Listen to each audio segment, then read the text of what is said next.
তার মানে আমার মোবাইলটাইতে সিং খুই দেখা তা খুই দেয় মোবাইল নিয়ে গেছে ঘরে থেকে সুকেশ বাইঙ্গিয়া সোনার মালা নিছে সোনার হাতে খারু নিছে আর পয়সা আসলো পয়সা নিয়ে আসছে লইছে দক্ষিণ পাড়ার চোর একটা নাম রাকিব।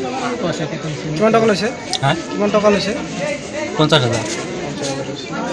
আর চেন আসাল সোনার চেন আসাল চেন নিছে হাতে খারু নিছে মোবাইল নিছে। পরে সকালে ঘুমেতে উঠে দিয়ে মোবাইল নাই। পরে বাড়ি ওই বাড়ি উত্তর বাড়ি মোবাইল লাইনে ফোন করছি ফোন করার পরে রিসিভ করছে রিসিভ করে কয় মোবাইল পাওয়া যাবে বাড়িওয়ালা বাজারে আয়ো নাম কি দোকানদারে মহির দোকানে আইলে বাড়িওয়ালা মোবাইলটা পাওয়া যাবে। তারপরে সরে কয় পরে কল রেকর্ডিং করার নিশ্চয়ই কাইটা দিছে। পরে ফেরা ফোন করে রিসিভ করে না। পরে অন্য মোবাইলটা কল রেকর্ডিং আগে চালু করে কল করা হয়েছে তো মেলা কিছু পেশাল তারা হয়েছে। আমার দাদা বড় ভাইয়ের ফোন করছে রেকর্ডিং করছে কথা পাচ্ছে মোড়েতে 4,000 টাকা লাগে মোবাইল দেবে।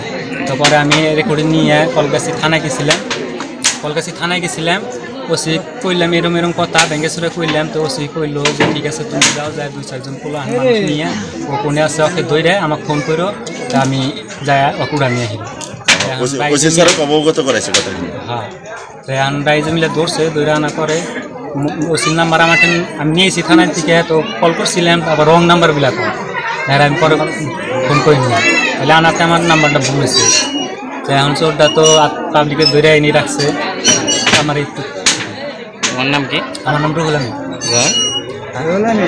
রুহুল আমিন দক্ষিণ আগে বেশি চুরি করে থাকে নাই? হ্যাঁ বহুত পেপর আছে থানায় না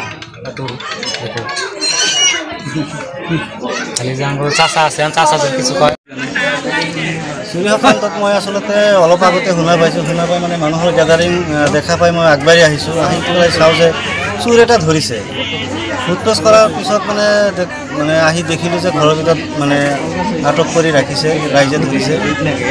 পিছত মানে অলপ চালোঁ যে ক'ত মানে কি কৰিছে যে শিংগি খাটিছে ঘৰৰ পিছফালে শিংগি খাটি মানে শিংগিটো কি কৰিছে গাঁতটো ভালদৰে ৰাতিয়ে মানে ভালকৈ মানে আগৰ নিচিনা কৰি থৈ গৈছে।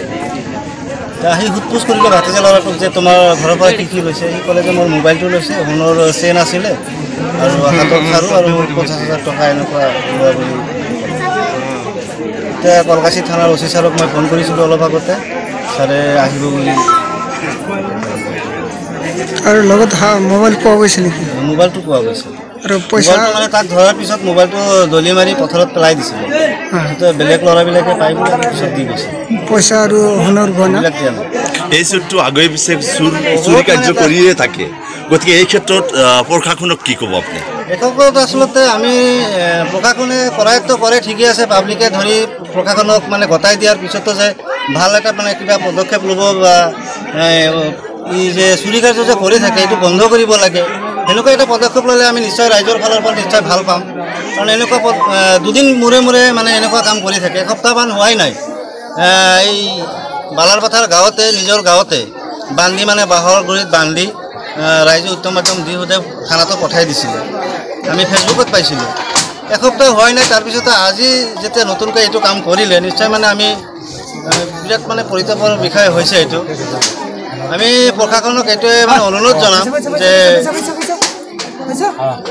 চোৰটোক মানে আপোনালোকে লৈ যাওক লৈ যাই মানে এনেকুৱা এটা বিহিত ব্যৱস্থা কৰক হয় সি ভাল হওক নহ'লে ডাইৰেক্ট মানে যাৱজ্জীৱন জেলত দিব মানে আমাক আৰু মানে হাৰাশাস্তি যাতে নকৰে।